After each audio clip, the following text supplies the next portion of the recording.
एक शख्स बगदाद में रहता है, बगदाद मोहल्ला में।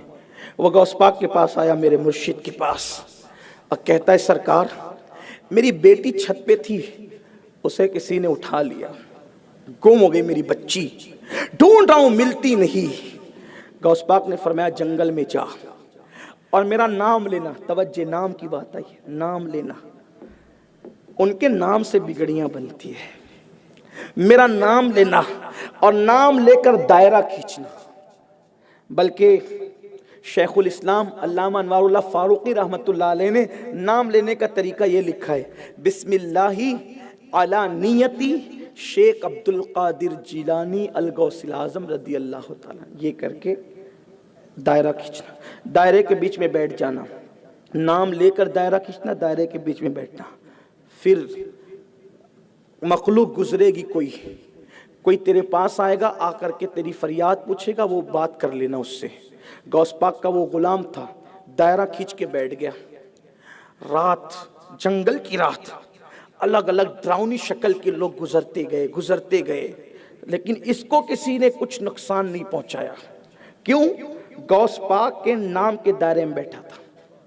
अब आप सोचे, जब गौस पाक के नाम की ये शान है तो नाम मोहम्मद की शान क्या होगी? आप सोचिए ना, ये दुनिया के लीडर जिनसे तुम कांप रहे हो, लर्जा पर अंदाम हो, इनकी औकात क्या है? आपके पास नाम मोहम्मद है, ये नाम मोहम्मद क्या है? अर्श पैदा हुआ, अल्लाह ने अर्श को पैदा किया तो जलजले थे अर्श पे, अल्लाह ने नाम मोहम्मद लिखा, अर्श ठहर गया। मेरा ईमान कहता है आज तक जो अर्श ठहरा हुआ है मेरे महबूब के नाम की बरकत। ये नाम कोई काम बिगड़ने नहीं देता, बिगड़ी भी बना देता है। सब नाम है मोहम्मद। शहद कैसा होता है? अगर आप थक नहीं गए या बोर नहीं हुए तो मुझे जवाब दे कि शहद कैसा होता है। शहद, अगर किसी को टाइफाइड का मर्ज हो, उसको शहद चटाओ तो कैसा लगता है? कैसा लगता है? कड़वा। कैसा लगता है? जिसको बुखार तेज उसको शहद चटाओ तो कैसा लगता है? कड़वा। शहद का कसूर है कि जबान का कसूर है? अगर जबान बीमार हो जाए तो मीठा शहद भी उसको कड़वा लगता है, पीने के काबिल नहीं लगता। शहद मीठा कब लगता है?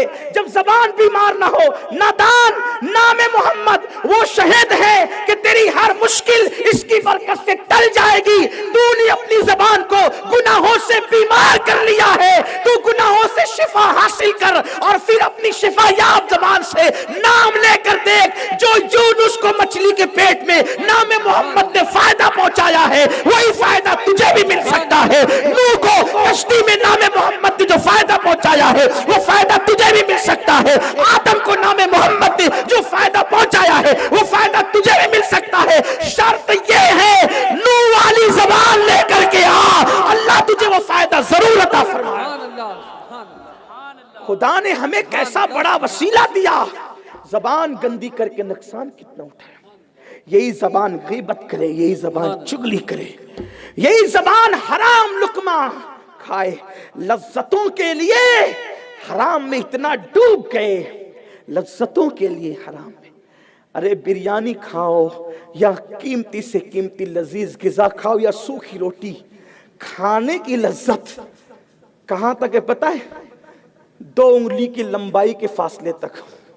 लज्जत कहां से शुरू होती है और कहां खत्म होती है खाने की, ये फलसफा बता रहा। देखो ये खानका है ना, मैं थोड़ी सी कुछ खानकाई बात आपको बता रहा। खाने की लज्जत कहां से शुरू होती है? 2 उंगली की लंबाई के फासले तक रहती है खाने की लज्जत, फिर खत्म हो जाती है। कैसे? जब हम लुकमा जबान पे रखते हैं लज्जत शुरू होती है और जबान के एंड जड़ तक जाती है तो उसकी लज्जत कितनी लज्जत है? 2 सेकंड की भी लज्जत नहीं यार।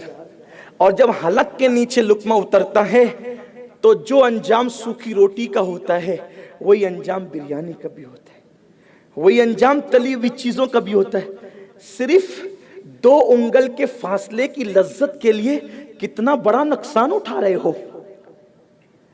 हमारे लिए कोई बिरयानी या लजीज खाना खाना जरूरी है? पेट तो पानी और खजूर से भी भर जाता है। हमारे लिए लजीज खाना फर्ज नहीं है, हमारे लिए हलाल खाना फर्ज है।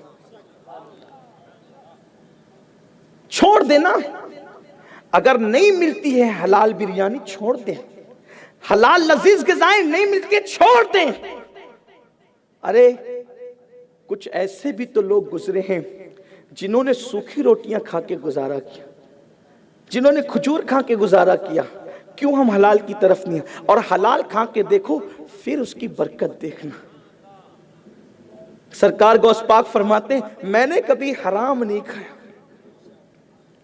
कभी हराम की तरफ मैंने तका भी नहीं। इमाम आज़म अबू हनीफा को देख लें, अहमद इब्न हंबल को देख लें, हलाल पे बड़ी तवज्जो की। ज़बान की अंदर तासीर होगी, दुआओं में तासीर होगी, चेहरे पे वो निकाहत होगी, आंखों में वो नूर होगा। सब दीन में सब है, दीन को हमने छोड़ रखा है। वरना दीन तो आया ही अपने लिए। दीन किसके लिए आया? हमारे लिए आया। तो जब नाम है गौस पाक की तासीर ये है, क्या तासीर है गौस पाक के नाम की? दायरा खींचा नाम लेकर बैठ गए। अजीब अजीब चेहरे वाले गुजरते रहे, गुजरते रहे, कुछ बिगाड़ा नहीं।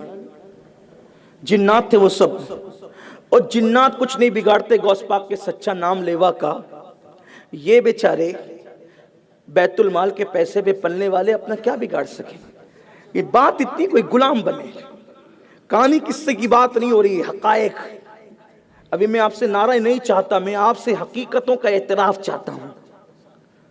बने गुलाम, कोई गुलाम बनकर देखे, वो जुर्रत पैदा होती है। कोई मखलूक कुछ नहीं बिगाड़ सकती।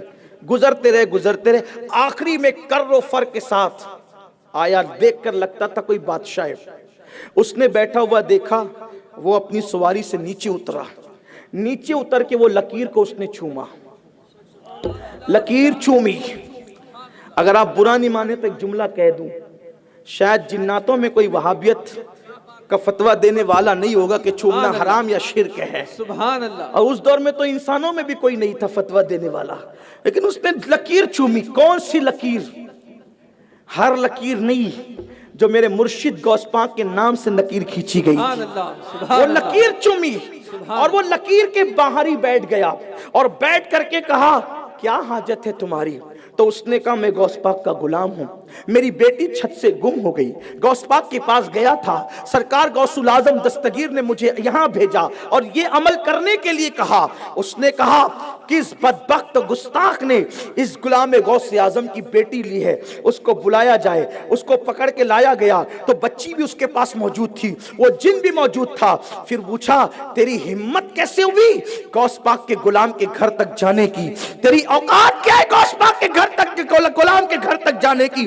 तूने ये जुर्रत की है, इसको अभी कत्ल किया जाए, लड़की को वापस किया जाए और आइंदा ऐलान कर दो जो भी गौस पाक के सच्चे गुलाम को सताएगा उसके साथ यही हालात किए जाएंगे, उसको इसी अंजाम तक पहुंचाया जाएगा। तो उस वक्त उस शख्स ने पूछा गौस पाक के उस कादरी गुलाम ने, आप कौन है? तो कहा मैं जिन्नात का बादशाह हूं। तो कहा आप मेरे मुर्शिद का इतना एहतराम करते हैं? तो उसने कहा हम सब गौस पाक के गुलाम हैं और उनके ज़ेरे फरमान है, हम उनके फरामीन पर अमल किया करते हैं। जैसे वो इंसानों के गौश है वैसे वो हम जिन्नातों के भी। सुभान अल्लाह।